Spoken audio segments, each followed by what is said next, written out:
tardes, hoy vamos a continuar nuestra clase de osteología. Vamos a hablar de una parte muy importante del pie de los animales domésticos. El pie de los animales domésticos está compuesto por tres formaciones. En primer lugar está el tarso, que sería el talón en el humano. Luego se continúa con metatarso y los dedos. Esos tres segmentos conforman el pie de los animales domésticos. El tarso es un hueso, es un conjunto de huesos que está situado entre la tibia y peroné por arriba y por abajo con el metatarso principal. Este segmento óseo consta aproximadamente entre 6 a 8 huesos en los animales domésticos. En los carnívoros y en el cerdo tiene 8 huesos. En el caballo tiene 6 huesos y en el rumiante 5 huesos aproximadamente. ¿Por qué? Porque los huesos se fusionan entre sí. Se clasifican en huesos del rango proximal y huesos del rango distal. Entre los huesos del rango proximal tenemos dos huesos, los huesos más voluminosos del tarso, que son el astrágalo por delante y el calcáneo por detrás. El calcáneo es el hueso lateral y el astrágalo es el hueso medial de la fila proximal del tarso. Entre la fila proximal y la fila distal tenemos un hueso intermediario que se llama escafoides. Y en la fila distal tenemos lo que se denomina el primero, el segundo, el tercer y el cuarto hueso tarsiano. De ahí viene que suele haber diferencia en cantidad de huesos en los animales domésticos. En el equino, por ejemplo, el primer y el segundo tarsiano se unen. Luego tenemos en el rango distal tenemos el gran cuneiforme, que es un hueso solitario, que es un hueso central, más o menos lateral, ¿verdad? Y tenemos el pequeño cuneiforme en donde está insertado, o sea que están fusionados el primero y el segundo tarsiano.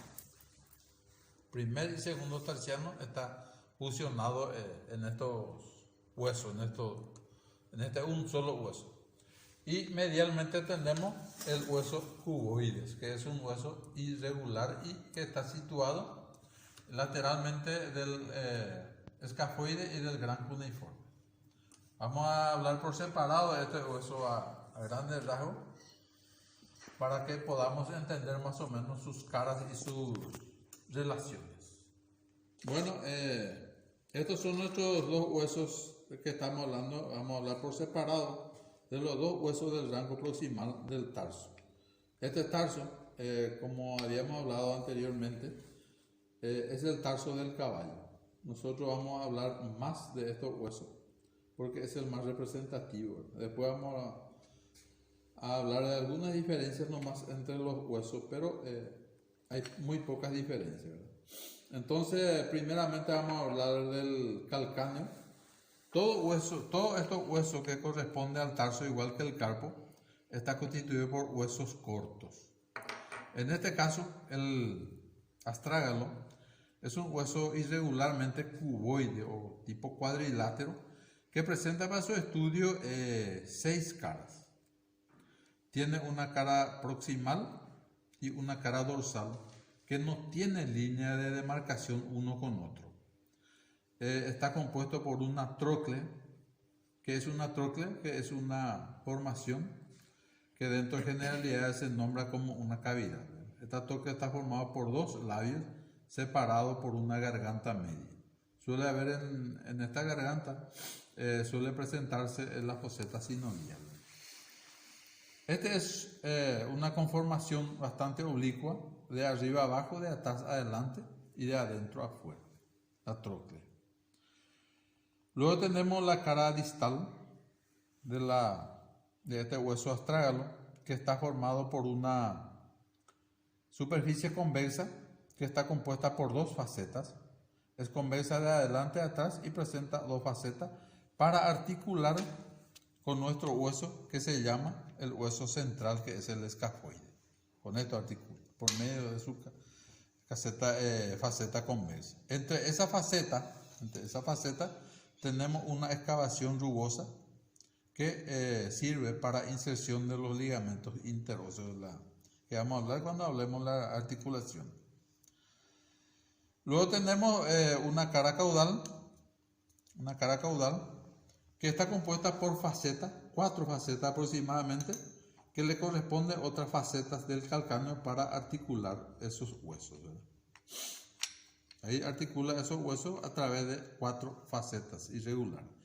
Entre esas facetas encontramos también una depresión rugosa que, con otra formación que tiene el calcáneo en este sentido, forma lo que se llama el seno del tarso. Luego hablamos de las caras.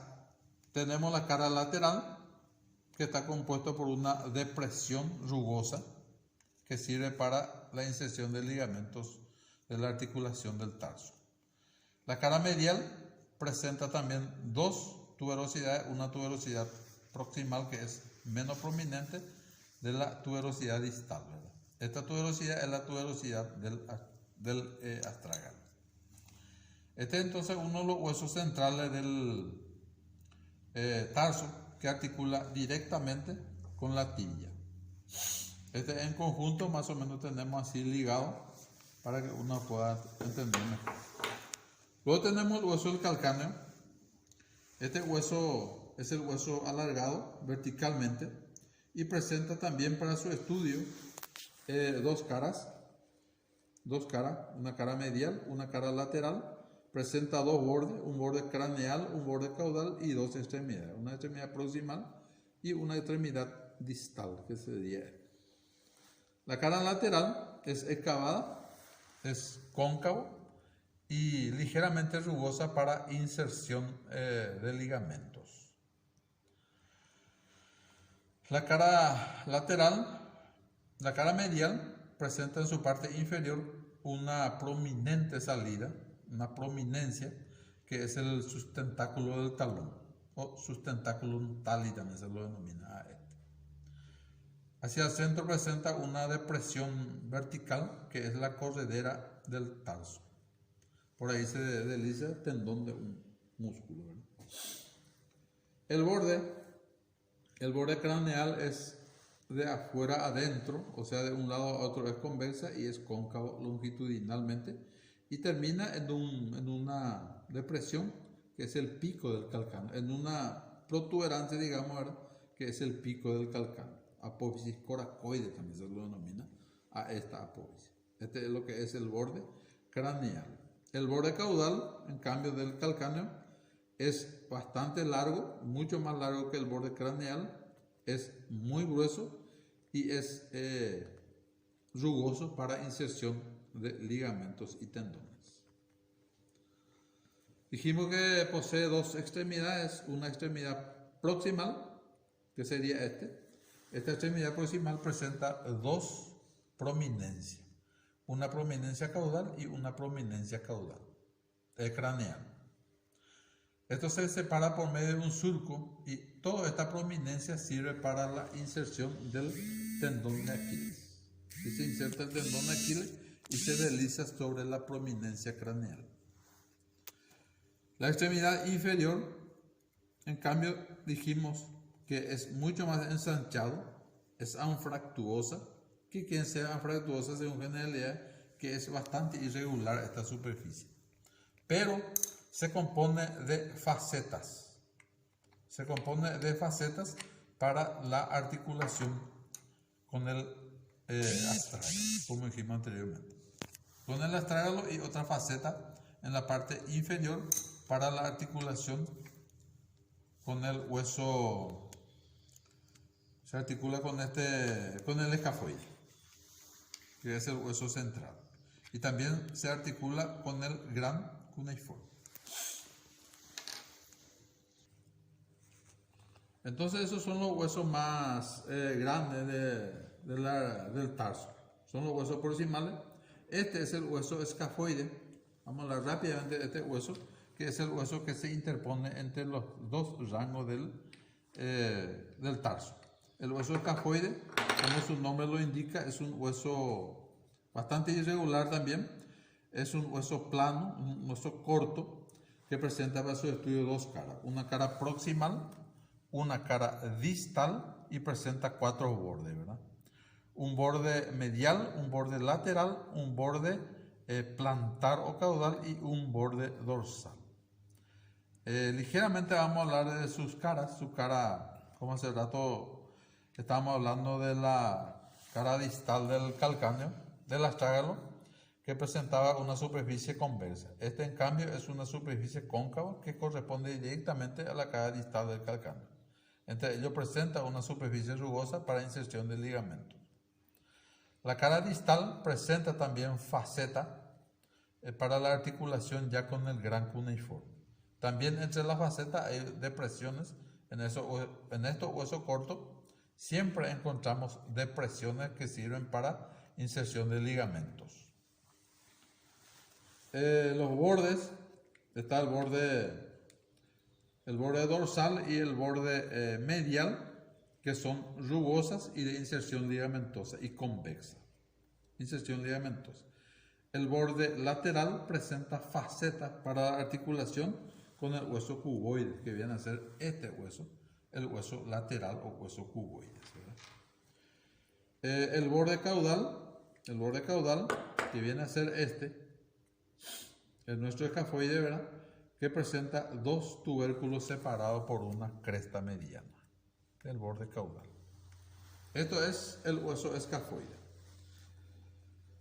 El gran cuneiforme, que vendría a ser es un hueso bastante parecido al escafoide.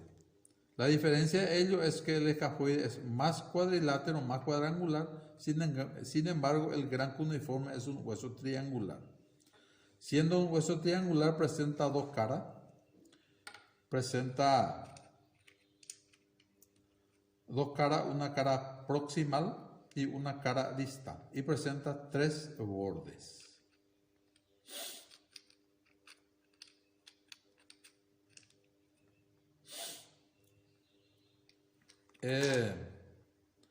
La cara proximal de este hueso,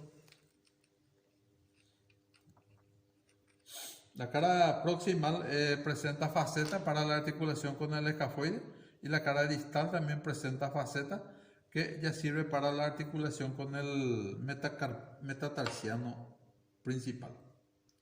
Y los bordes son rugosos. Los bordes laterales presentan rugosidades para inserción ligamentosa. Bueno, en el equino ya estamos hablando de 4 huesos, lo que corresponde al tarso. Ahora vamos a mostrarle. Este es el hueso cuboides, es el hueso lateral, es un hueso anfractuoso, también un hueso bastante irregular, y que, como todos huesos cortos, presenta caras. Presenta cara proximal, presenta cara distal, presenta cara medial y cara lateral. Presenta una cara dorsal y una cara plantar. En cuanto a las caras, la cara proximal, la cara medial y la cara distal presenta facetas para articular con los huesos vecinos. Siempre entre estas facetas, todos los huesos poseen lo que es una superficie rugosa para inserción del ligamento. En este caso, este cuboide, este hueso central, digamos ahora, presenta una depresión lisa por donde pasa una arteria, que es la arteria tarsiana perforante. Que vamos a hablar más adelante de la arteria el año que viene. Entonces, este es todo lo que es el hueso cuboide, que rellena este espacio que se encuentra entre el escafoide, el gran cuneiforme y los huesos del tarso. En esta parte articula. Y por último, hablamos de un hueso bastante irregular, que es un hueso medial, que es el pequeño cuneiforme. ¿Qué pasa en el equino del pequeño cuneiforme? De lo que le hablé anteriormente, ¿verdad? Es un hueso en donde se haya fusionado el primero y el segundo terciano. Pequeño cuneiforme. Este sería el primer terciano y una profunda escotadura limita estos dos huesos. O sea que es lo que constituye la línea de demarcación entre la fusión de los dos huesos. Este es un hueso bastante irregular, también que presenta para su estudio dos caras. En la cara lateral está formado por unas facetas para la articulación con los huesos vecinos. Entre ellos también se presenta superficie rugosa para inserción del ligamento. La cara lateral es convexa, es rugosa para inserción de ligamentos tarsianos. En la parte anterior, que sería esto, en esta parte se encuentra este hueso, la parte anterior es aplastado de arriba a abajo y la parte caudal es aplastado de adelante hacia atrás, que es esta parte. Estos son todos los huesos del tarso en el caballo.